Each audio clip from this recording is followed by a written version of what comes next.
Hello students, कैसे हो आप लोग। आज हम लोग क्लास 10th के केमिस्ट्री में का स्टडी करेंगे। उसमें हम आपको एसिड बेस साल्ट्स पढ़ा रहे थे। एसिड बेस साल्ट्स में केमिकल प्रॉपर्टीज चल रहा था और केमिकल प्रॉपर्टीज में हम लोगों ने acid reacts with metal carbonate and metal hydrogen carbonate तक हम लोगों ने स्टडी कर लिया था। वहाँ तक हम बता चुके थे। अब उसके बाद आगे का ये केमिकल रिएक्शन होगा। ठीक है बच्चे, कि अब है कि एसिड अगर बेस के साथ रिएक्शन करता है, नेक्स्ट जो है एसिड अगर बेस के साथ रिएक्शन करता है, acid plus base. When acid plus base combine to each other या react to each other to form salt plus water. और इस रिएक्शन को हम जानते हैं, इस रिएक्शन को सिंपली न्यूट्रलाइजेशन रिएक्शन कहते हैं। 7th क्लास में भी आप लोग स्टडी किए होंगे, वहां भी था एसिड बेस साल्ट। तो न्यूट्रलाइजेशन रिएक्शन क्या है? When acid combine with a base to form salt and water, that is called neutralisation reaction, उसको कहते हैं। अब यहाँ पर है एसिड में, इसमें टाइप्स है। पहला एक तरह से, जैसे मान लीजिए first strong acid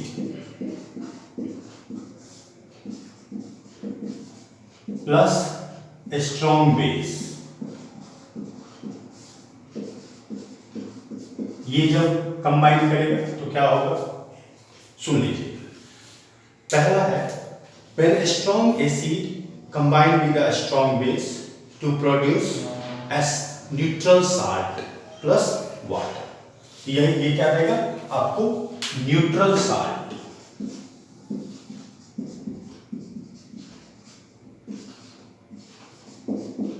plus water. ध्यान रखेंगे, व्हेन स्ट्रॉन्ग एसिड और स्ट्रॉन्ग बेस, ये दोनों ही स्ट्रॉन्ग है, इसीलिए ये न्यूट्रल साल्ट प्लस वाटर देता है। जैसे कि मान लीजिए स्ट्रॉन्ग एसिड, आप एग्जांपल ले लीजिए HCl प्लस NaOH, दोनों क्या है, स्ट्रॉन्ग एसिड है एक, और दूसरा एक स्ट्रॉन्ग बेस है। जैसे NaCl प्लस H2O का फॉर्मेशन करेगा, ये न्यूट्रल साल्ट है। दूसरा ले लीजिए H2SO4 plus NaOH,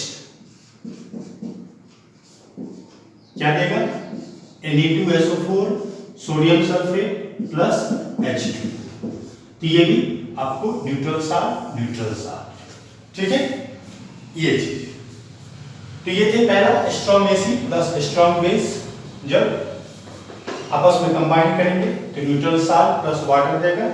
example HCl, NaOH, hydrochloric acid plus ये सोडियम हाइड्रोक्साइड, तो NaCl प्लस H2O, फिर H2SO4 hydrogen sulphuric acid plus sodium hydroxide, ये दोनों आपस में जब कंबाइन करेंगे सोडियम सल्फेट है ना, Na2SO4 प्लस H2O प्रोड्यूस करेगा। ठीक है बच्चे, अब देखिए स्ट्रॉन्ग एसिड, दूसरा है कि strong acid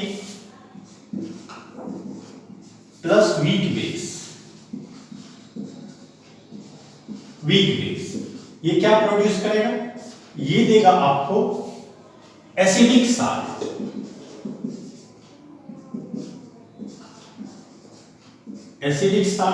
plus water produce करेगा। When strong acid combine with a strong base to produce acidic salt plus water. जैसे स्ट्रॉन्ग एसिड HCl ले लीजिए, वीक बेस अमोनियम हाइड्रोक्साइड है NH4OH, ये लीजिए, तो ammonium chloride NH4Cl plus H2O ये produce करेगा। दूसरा आप ले लीजिए H2SO4, ले लीजिए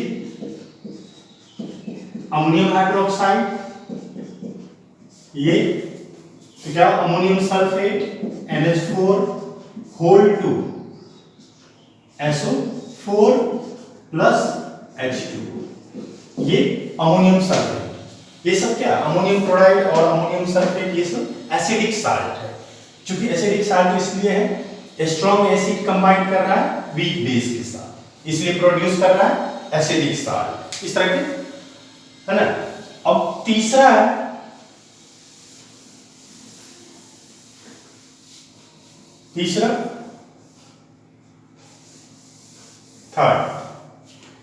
थर्ड में हम लेंगे स्ट्रॉन्ग ये weak acid plus strong base. Strong base ये आपको क्या प्रोड्यूस करेगा, ये बेसिक साल्ट देगा जिसकी पीएच वैल्यू लेस देन 7 रहेगी। बेसिक साल्ट प्लस वाटर, ये ठीक है। तो वीक एसिड यहां पे आप ले लीजिए, वीक एसिड कोई सा ले लीजिए, जैसे ले लीजिए आप carbonic acid H2CO3 weak acid है। स्ट्रॉन्ग बेस ले लीजिए जैसे NaOH ले लीजिए, ये तो क्या करेगा Na2CO3 sodium carbonate plus H2, ये बेसिक साल्ट है सोडियम कार्बोनेट, ठीक है।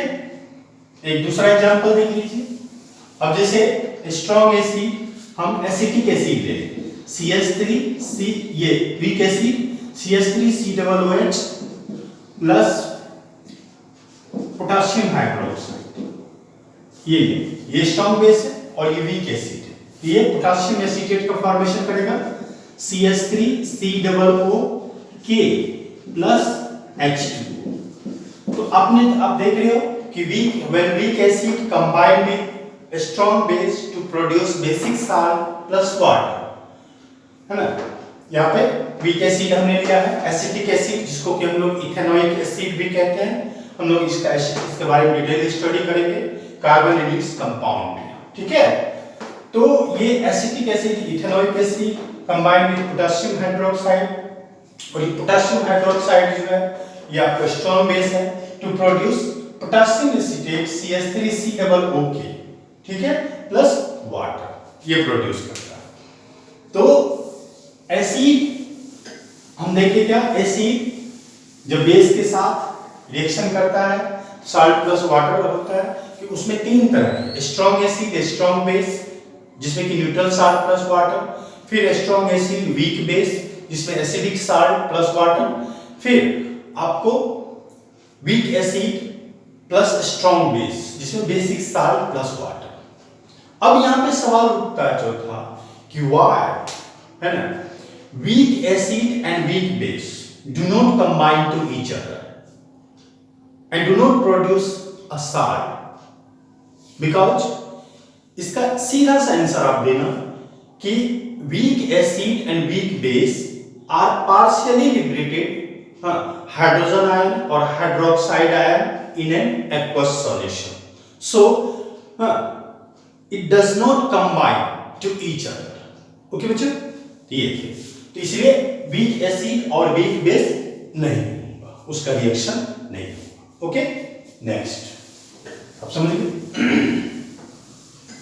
अब हम acid combine with water, acid जब वाटर के साथ, दूसरा नेक्स्ट रिएक्शन है एसिड कंबाइन विद वाटर, क्या प्रोड्यूस करेगा इसमें देखेंगे। तो ये देगा, अब जैसे कोई सा एग्जांपल ले लीजिए, जैसे HCl है, वाटर के साथ कंबाइन करेगा तो ये क्या करेगा, hydronium ion H3O plus ion plus Cl minus ion निकल जाएगा, okay.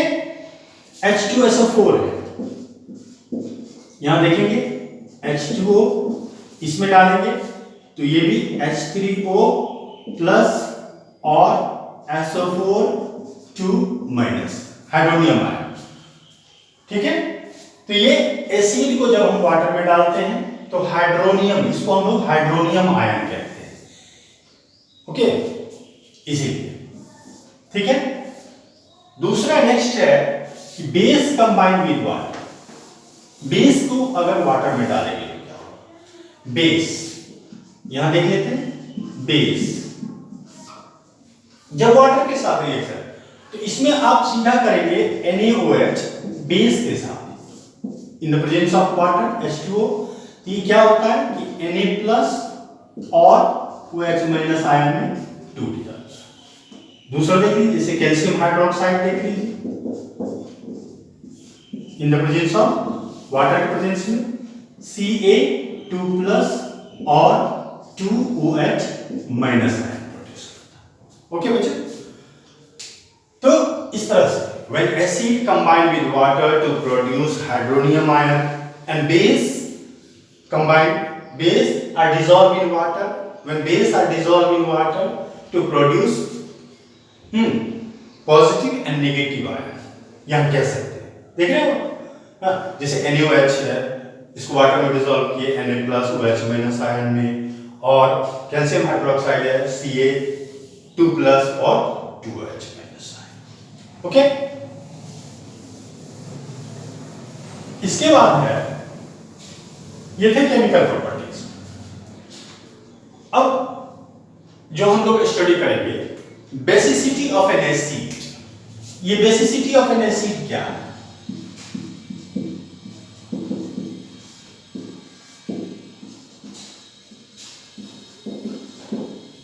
Basicity of N acid ये क्या है?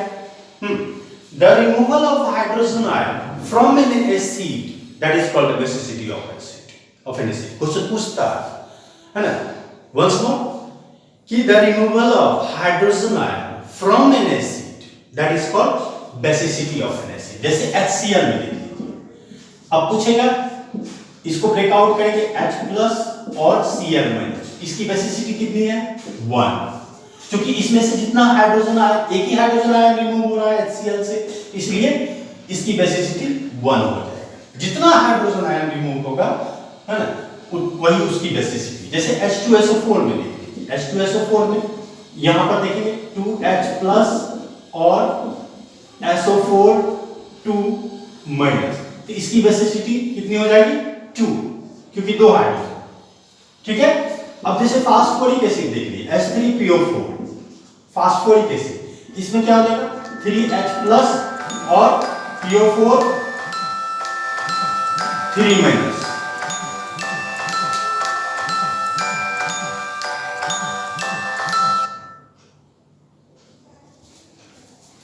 ओके बच्चे, तो यहां फास्फोरिक एसिड में हम देख रहे हैं कि फास्फोरिक एसिड क्या करता है कि ये जितने 3H इसमें से निकल रहे हैं, है ना, और फॉस्फेट आया, तो इसमें से इसकी बेसिसिटी कितनी हो गई?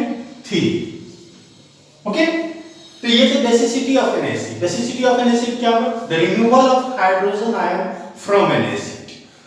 अब आप याद कीजिए, क्लास 9th में एटम्स एंड मॉलिक्यूल में पढ़े होंगे कि ये चार्ज कहां से आता है। अब देखिए, जैसे हम पढ़े थे ना, CO3 2 minus, SO4 2 minus, SO3 2 minus, ये एक्चुअली में इसका जो वैलेंसी आप बता रहे थे 2 माइनस 2 माइनस, इसका 2, इसका 3, ये सॉरी इसका भी 2। अब जैसे मान लीजिए ये NO3 है माइनस, इसका 1, जैसे HNO3 नाइट्रिक एसिड, तो H प्लस और NO3 माइनस, इसकी बेसिसिटी कितनी होगी? 1। ठीक है,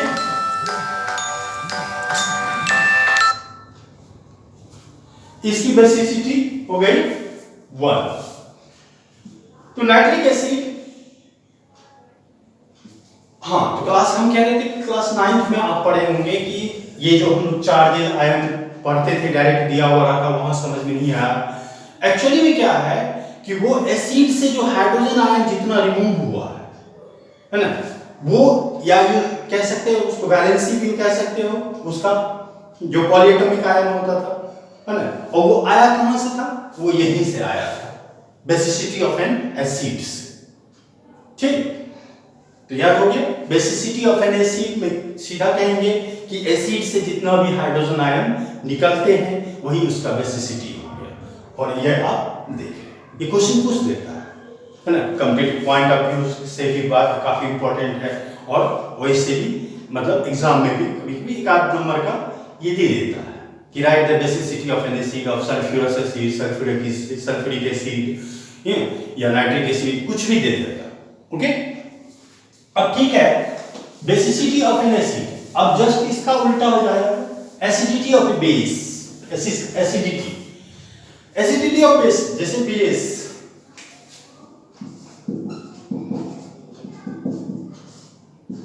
ऑफ बेस, ये क्या होगा, the removal of hydroxide ion from A base, जितना वही उसकी एसिडिटी हो जाएगी, एसिडिटी, नॉट एसिडिटी, एसिडिटी, ठीक है। अब यहां पर जैसे देखिए NaOH, इसमें से Na+ और OH-, इसकी एसिडिटी कितनी हो गई, 1। कैल्शियम हाइड्रोक्साइड का देख लीजिए, इसमें से 2 हाइड्रोक्साइड आयन निकलेगा, Ca2+ और OH, 3OH-, इसकी हो जाएगी, सॉरी 2 है ना, 2 है, इसकी हो जाएगी 2। तो ये थे एसिडिटी या एसिडिटी ऑफ ए बेस, इसको कह सकते हैं। तो एसिडिटी ऑफ ए बेस ज्यादा इंपॉर्टेंट नहीं है, मेन है कि बेसिसिटी ऑफ एन एसिड को ज्यादातर फॉलो करना है। द रिमूवल ऑफ, उसमें पढ़े थे हाइड्रोजन आयन, इसमें क्या होता है, the removal of hydroxide ion from A base, that is called acidity of A base. Okay, तो इससे पहले हम ये चीज बता चुके थे कि what is the common in all acid and all bases, पिछले क्लासेस में ही बताए थे कि in all acid H+ ion are in common, because all acid produce hydrogen ion in an aqueous solution, and in all bases hydroxide ion are in common, OH- ion are in common, because all bases liberate hydroxide ion in an aqueous solution. Okay, तो ये चीज। अब आगे हम लोग पढ़ेंगे pH के बारे में, पीएच क्या है, पीएच स्केल क्या है, इतना पढ़ने, importance of pH in everyday life, फिर साल्ट के बारे में स्टडी करेंगे। उससे पहले एक क्वेश्चन, जैसे कि मान लीजिए एग्जाम में आपको दे दिया, जैसे एल्युमिनियम सल्फेट Al2SO4 का होल थी, ये देखिए। अब आपको साल्ट आइडेंटिफाई करना है, कुछ टाइप्स ऑफ साल्ट, ये किस टाइप का साल्ट है, कैसे आप आइडेंटिफाई करोगे, ये बताओ। तो इसको आइडेंटिफाई करने का सबसे आसान तरीका है कोई सा, जैसे अमोनियम क्लोराइड NH4Cl है, किस टाइप का साल्ट है, कैसे, तो इसमें सीधा लिख देना है, NH4 यहां लिख देना, Cl यहां लिख देना। अब ये जाना है कि हमको साल्ट आइडेंटिफाई, और साल्ट जो बनता है एसिड प्लस बेस, इतना पता है आपको। एसिड में H+ आयन कॉमन होता है, यहां H लिख देंगे, और बेस में OH, यहां पे OH- OH लिख देंगे, इसको क्रिस क्रॉस कर देंगे, जो आप क्लास 9 में पढ़ते थे। अब देखिए यहां से क्या बन रहा है, NH4OH और ये HCl बनना, यानी NH4OH क्या हो गया, वीक बेस हो गया, वीक बेस हो गया, और HCl जो हो गया वो स्ट्रॉन्ग एसिड हो गया, ठीक है। यानी स्ट्रॉन्ग एसिड और वीक बेस मिलके ये साल्ट बना रहा है। इसका मतलब ये कौन सा साल्ट है, अभी हम लोग पढ़े एसिडिक साल्ट, ठीक है बच्चों। अब जैसे इसी में देख लीजिए आप, इसमें देख लीजिए, जैसे एल्युमिनियम जो है वो लिख देंगे, एल्युमिनियम और सल्फेट। अब एसिड में फिर H यहां लिख देंगे और OH यहां लिख देंगे, ये कंबाइन करेगा इस तरह से क्रिस क्रॉस मेथड, तो ये क्या बन गया, ये बन जाएगा H2SO4, इतना दिमाग लगा लेंगे। फिर ये एल्युमिनियम हाइड्रोक्साइड एल्युमिनियम की वैलेंसी 3 होती है, एल्युमिनियम हाइड्रोक्साइड। तो ये हो गया स्ट्रॉन्ग एसिड और ये हो गया वीक बेस। Weak base. तो अब आप खुद अंदाजा लगा सकते हो कि ये किस तरह का साल्ट है, ये एसिडिक साल्ट। ठीक है बच्चों, तो इस तरह से कोई भी साल्ट को आप आइडेंटिफाई कर सकते हो कि साल्ट में किस तरह का साल्ट है, एसिडिक साल्ट है, बेसिक साल्ट है, न्यूट्रल साल्ट है, और उसमें कौन सा एसिड और कौन सा बेस प्रेजेंट। ओके, तो हम लोग नेक्स्ट क्लास में स्टडी करेंगे पीएच एंड पीएच स्केल के बारे में। ठीक है, यहां तक आप लोग लिख लें बढ़िया अच्छे तरह से नोट्स, और फिर उसको मेमोराइज कर लें, समझ लें और क्वेश्चन सॉल्व करने की कोशिश करें। Okay, bye.